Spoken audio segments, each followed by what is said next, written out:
35 minutos en el territorio continental ecuatoriano, buscando la verdad y abogando por la unidad nacional en pro de la paz y la seguridad en el Ecuador. Queremos saludar al general Paco Moncayo Gallegos, ex comandante general, ex jefe de las Fuerzas Armadas Ecuatorianas, ex alcalde de Quito, ex legislador. Lo invitamos para conocer su punto de vista. Ayer nomás se debatía en la Asamblea un apoyo a la necesidad de lograr ayuda internacional, que a momentos suena un poco electoral, incluso forzado a quienes no están convencidos de eso, quienes en el pasado abrieron las puertas para que, por ejemplo, hechos concretos, aquí grupos irregulares armados estén en nuestro país, gobierno de la Revolución Ciudadana. ¿Cómo enfrentar este momento partiendo de un hecho? Hay necesidad de fortalecer la ayuda internacional desde diferentes sectores. General Moncayo, buen día. Muy buenos días, Miguel. Qué gusto estar con usted y con la gran audiencia de esta emisora. Estos no son buenos tiempos para hablar de seguridad realmente, porque cualquier discurso está contagiado de intereses electorales. De pronto, personas que han expresado un discurso durante 2 décadas cambian radicalmente su posición y toman la bandera que antes ultrajaron y pisotearon. De pronto son defensores entusiastas de la dolarización. De pronto están de acuerdo en que la cooperación internacional es fundamental para enfrentar la amenaza. Usted no puede creer a gente que hoy dice A y ayer dijo Z. Por eso le digo, Miguel, que no es la mejor época para hablar de seguridad, porque son 2 formas de ver el mundo. Porque estamos en unas elecciones en que no se juegan opciones democráticas. Pongo el ejemplo siempre, cuando teníamos que elegir entre el doctor Borja y el ingeniero Febres Cordero. Eran 2 posiciones ideológicas, pero democráticas. Ni al uno ni al otro se le habría ocurrido que vengo para quedarme para siempre. Hoy no, hoy estamos en una disyuntiva entre un modelo de Estado democrático y un modelo de Estado autocrático.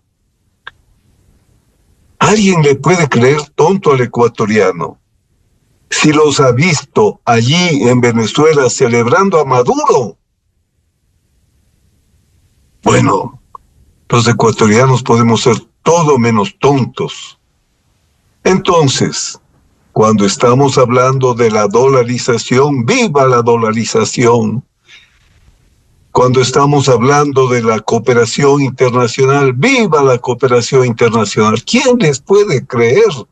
Pero si en esta misma campaña son discursos de último momento, porque saben que están perdiendo el apoyo popular. Entonces, Miguel, para hablar de seguridad requerimos entender el momento en el que estamos. Ya vendrá la ocasión, pasadas las elecciones, de que comencemos, por favor, en este país a hablar de seguridad en los términos que corresponde en cualquier democracia. ¿Por qué? Porque en todos los estados democráticos, e inclusive los no democráticos, pues, hay objetivos nacionales. En el estado democrático, el objetivo nacional se logra por consensos. En el estado autocrático, el objetivo nacional se impone desde el poder. Es más difícil, por supuesto, lograr consensos frente a los objetivos nacionales, pero créame, no hay país de cualquier tipo de estructura del Estado en el que la seguridad no sea tema de Estado, en el cual la seguridad no sea un gran acuerdo nacional, en el cual la seguridad no sea el motivo de la disputa electorera por ninguno de los jugadores democráticos de la competencia. Entonces, en esas condiciones estamos y tenemos que entender y no dejarnos engañar de estos coqueteos de última hora con discursos totalmente contrarios a lo que realmente piensan.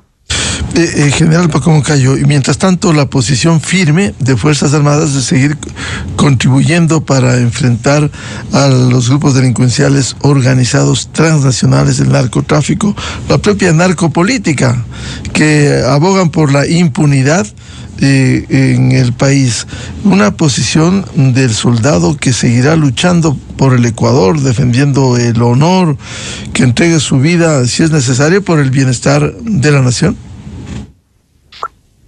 De todas formas, hay que entender que estas Fuerzas Armadas, que se deben al pueblo ecuatoriano, que nacen del pueblo ecuatoriano, porque su origen, nuestro origen, es de las propias raíces de la sociedad ecuatoriana.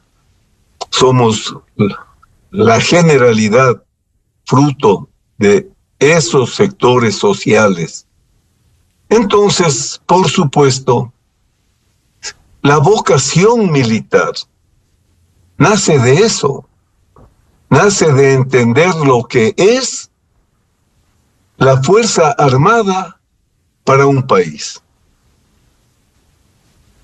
Entonces, esos mismos militares con esa misma formación que combatieron hace 30 años y fueron victoriosos contra un ejército enormemente superior, pero que estaban imbuidos de amor a su patria, de la justicia de su causa, de la razón de ser de su vocación.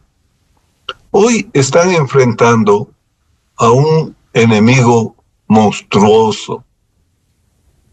En esa época, en la frontera ecuatoriana se enfrentaban soldados peruanos, soldados ecuatorianos, que tenían banderas, que tenían himnos, que tenían ideas de patria, que querían dar su vida por una tesis que del un lado y del otro lado consideraban que era la tesis correcta.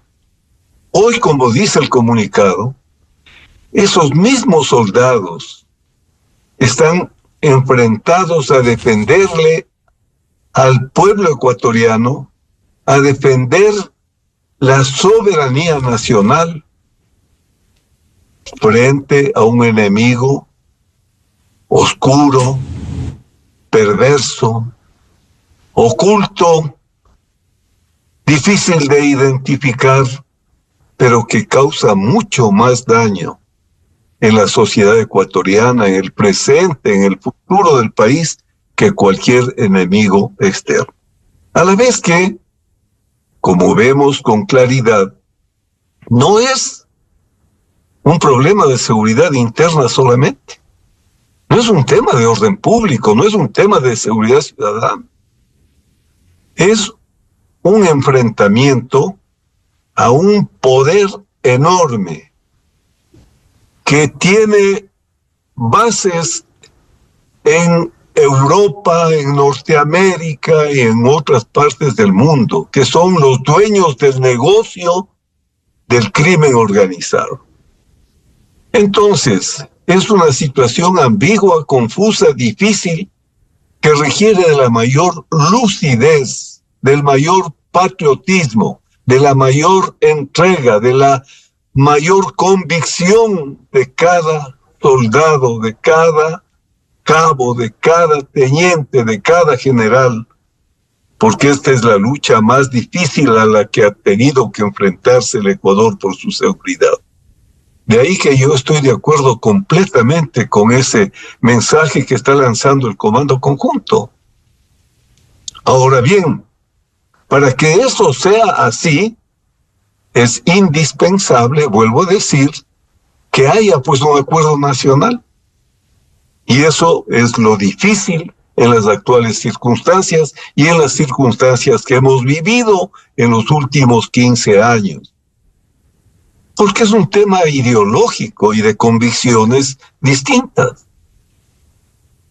Si en su forma de ver las Fuerzas Armadas son el aparato represivo y opresivo a través del cual la burguesía explota a las clases subordinadas, entonces usted puede ver en la práctica qué pasó en los 10 años del correísmo. Un proceso ya orientado a debilitar a las Fuerzas Armadas. Un presidente que iba a los cuarteles a decir que la tropa debe sublevarse contra los oficiales, que los oficiales comen en China y la tropa en latas. En 10 años, 11 comandantes del ejército. Un director de comunicaciones del Ministerio de Defensa que publicaba en sus redes que debían los ecuatorianos debatir si quieren o no tener Fuerzas Armadas. Fusiles que llegaban de China evidentemente para armar milicias, como las milicias que tienen en Venezuela, en Nicaragua o en Irán. Entonces, usted no puede tener la quinta columna en la política si tiene que combatir a enemigos de esta naturaleza. General Moncayo, usted nos ha traído efectivamente lo que se viviera en ese gobierno y que le dejó debilitado. Recuerde usted esa famosa ley malhadada que luego la Corte Constitucional echó abajo, la ley mal llamada Octubre 2016 de supuesto fortalecimiento del Seguro Social de las Fuerzas Armadas. Es decir, por todo lado se intentó debilitar a la institución. Mire, si es que es evidente en la doctrina que el enemigo son las fuerzas militares, no debería admirarnos que las conductas hayan sido esas. Pero las personas debemos de estar muy claras de cómo vamos a enfrentar los problemas que tampoco son solamente militares. La seguridad es un tema del Estado. Requerimos tener un gran acuerdo nacional, como decía, para considerar la seguridad como un asunto al margen del debate que es legítimo y necesario en una democracia de opciones, de visión de futuro, de visión de estructura y de conducción del Estado hacia el logro de los fines, que tienen que ser siempre el bienestar, el desarrollo, la salud, la educación, el mayor bienestar posible para la gente. El problema que tampoco se entiende, Miguel, con claridad, es que la política es un juego de poderes.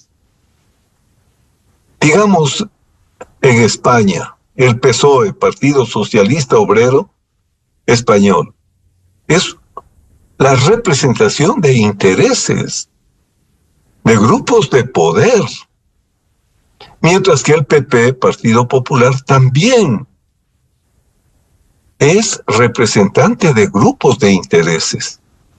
Pero esos son intereses en juego en una lógica democrática de competición. Gana el uno, gana el otro. Vea, acabamos de tener unas elecciones en Alemania y observamos cómo el Partido Socialdemócrata, de tan larga e importante tradición y servicio al pueblo alemán, cae derrotado, pero con cifras lastimeras. Y vemos que un partido conservador está a la cabeza en las elecciones. Pero ¿qué dice el Partido Conservador? Dice, porque es un sistema parlamentario, vamos a hacer gobierno con partidos democráticos.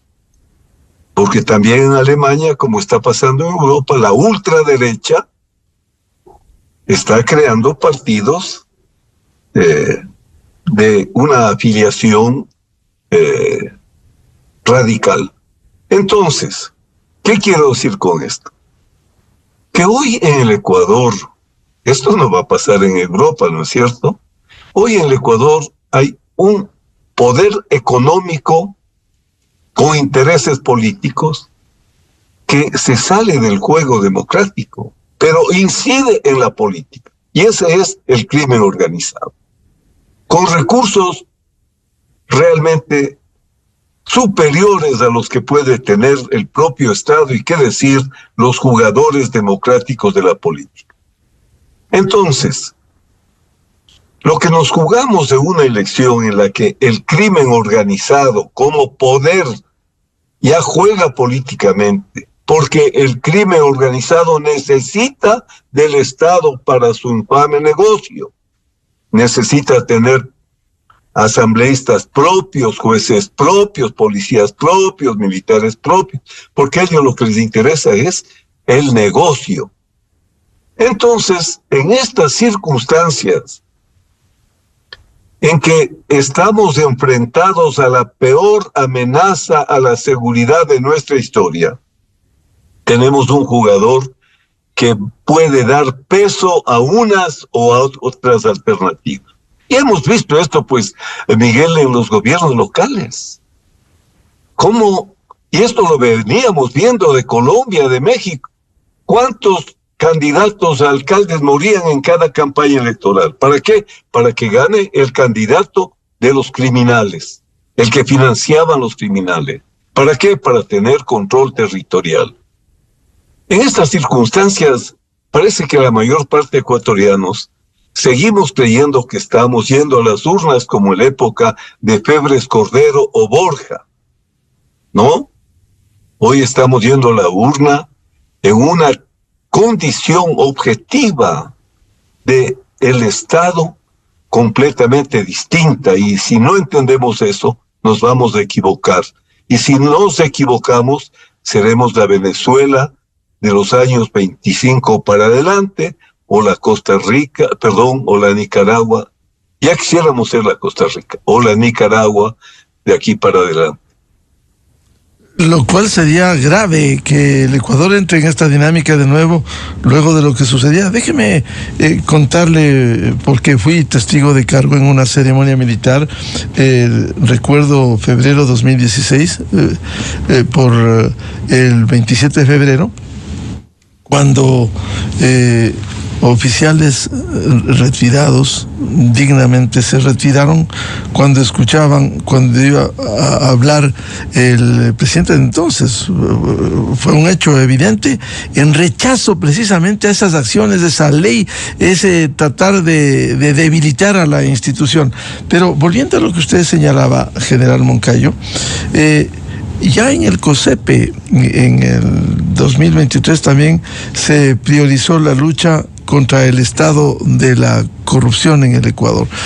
¿Cómo seguir enfrentando estos desafíos desde una visión de los militares con honor y con dignidad? Claro, la historia nos cuenta, ¿no? Y debemos acudir a ella como maestra, que los regímenes autoritarios son por naturaleza más vulnerables a la corrupción.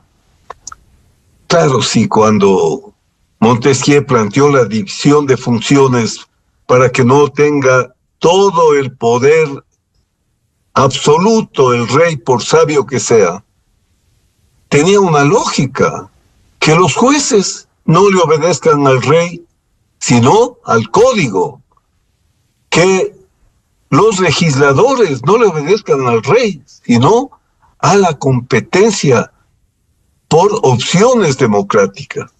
Pero mire usted, un sistema, esta es una fragilidad de la democracia que la gente no alcanza a entender. La democracia es un sistema abierto, ¿no es cierto? Te pregunto, Miguel, ¿cómo llegó Hitler al poder absoluto? dio el golpe, el putsch de Múnich, ¿no es cierto? Fracasó, le metieron preso. ¿Qué hizo? Porque inteligente era. Se hizo un partido.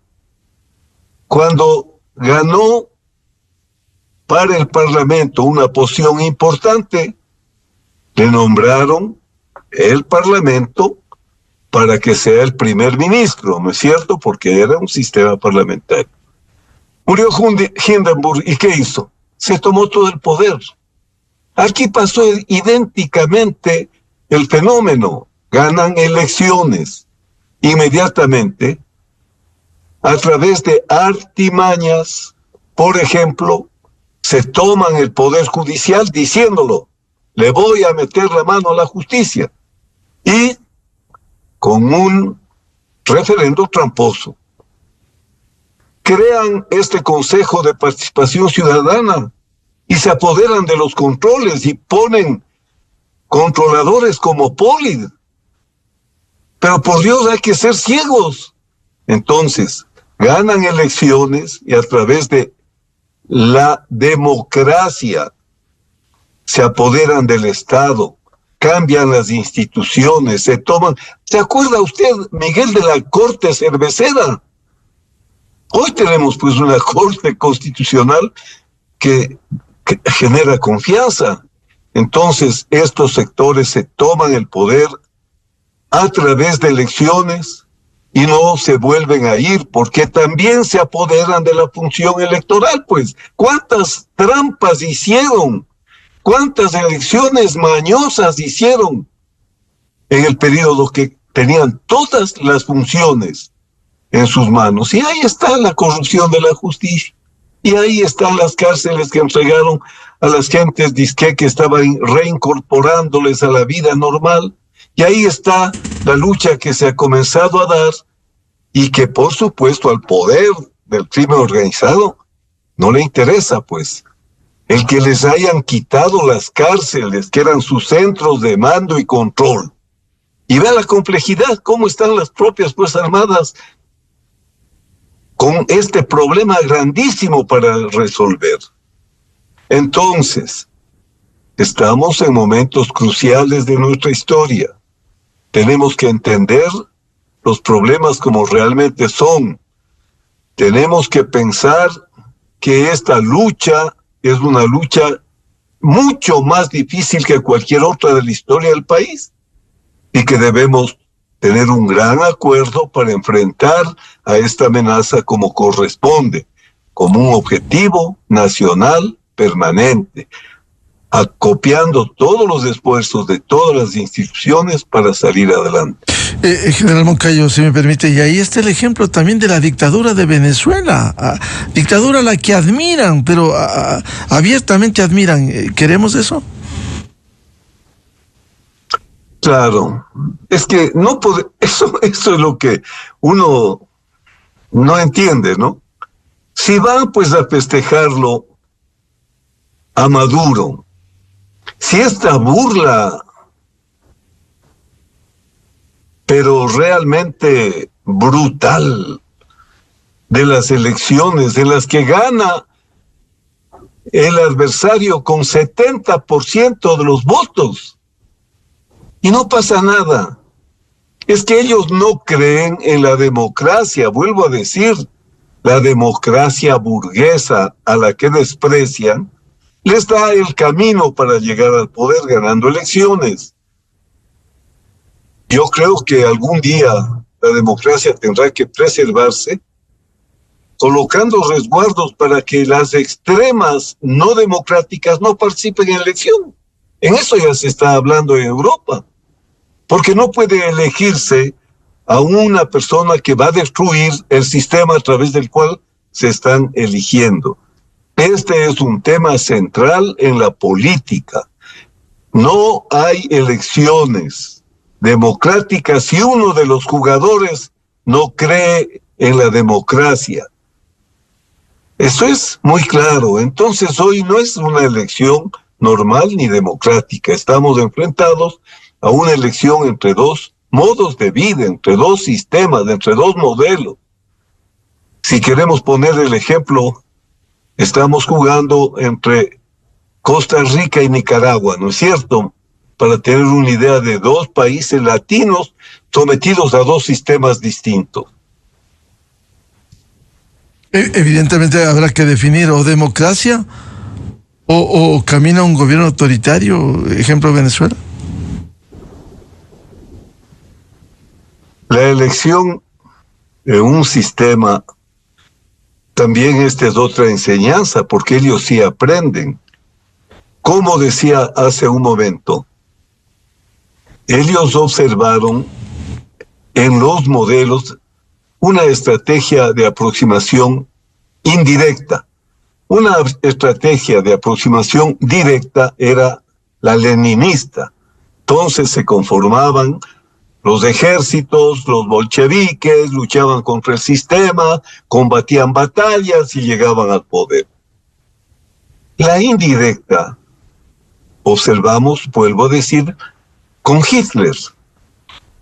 Se toman el poder a través de elecciones, llegan al poder y replican lo que el otro Estado totalitario había hecho ganando una guerra. Aquí el modelo se produjo en Cuba. Una guerra que ganó Fidel Castro a un ejército desmoralizado y con una presidencia corrompida. Esa es una forma de tomar el poder a través de las armas. La estrategia indirecta es la que vemos. Ganar elecciones y desde el poder destruir la democracia. Esto es tan evidente, es tan claro que uno no se puede perder. Sin embargo, también, Miguel, hay que entender las cosas. La democracia no es simplemente un discurso. La democracia no es simplemente una literatura agradable de leer o un discurso hermoso para pronunciar. La democracia es un reto. Y si usted tiene una población, como hoy la tenemos, abandonada del Estado, sin educación, sin salud, si se ha corrompido todo, entonces, ¿con qué discurso puede ir un demócrata a decirle a la gente que este es el mejor sistema? Tenemos que demostrar con los hechos que la democracia es el sistema mejor que nos permite como seres humanos realizar nuestras justas aspiraciones a una vida de salud, a una vida de empleo, a una vida que satisfaga las necesidades por lo menos elementales. Hoy eso no existe. El poder político, y aquí hay un tema muy interesante para las elecciones, del crimen organizado, se traduce en que, como pasa en México, hay cifras, se vuelven empleadores, generan más empleos en los territorios que dominan que el Estado. Entonces, cuando usted habla de que no se tome una fotografía de el voto, tiene toda la razón del mundo. Porque bajo amenaza, estas personas tienen que demostrar que han votado por el que ordenó el jefe de ellos. Entonces, eso no es elección democrática. Está eligiendo el capo del crimen organizado, que es el que les ordena por quién votar, y que salgan con la muestra de que sí han votado como les ordenó el jefe de la mafia. ¿Se da cuenta, Miguel, en qué momento tan difícil estamos? Y vea usted, ya dilataron debatir un tema tan sencillo. Si queremos unas elecciones libres, prohibamos la foto del voto. Así hay cosas en las que son pequeños detalles que tenemos que corregir para que la voluntad del pueblo sea tal y no sea un voto por miedo, un voto por imposición, sino por convicción. Bien, como siempre, muchas gracias al general Paco Moncayo Gallegos, es jefe de las Fuerzas Armadas Ecuatorianas, ex alcalde de Quito, ex legislador, por atender a la revista de Opinión y Democracia. Muy amable, general Moncayo. Gracias, Miguel. Un gusto. Con esto cerramos la jornada de entrevistas y debates, la opinión diversa y libre en la revista de Opinión y Democracia, a través de Exa FM, Democracia M y Democracia TV. Les recomendamos, ya viene en Exa FM el show de la papaya, y a los miles de seguidores de la revista de Opinión y Democracia les deseamos respetuosamente un feliz miércoles a todos. Muy buen día. La revista de Opinión Democracia, buscando la verdad en todas partes. Inicio de espacio promocional y publicitario. Luego de más de 10 años, vuelve la voz de América Latina, Roberto Carlos, en Quito.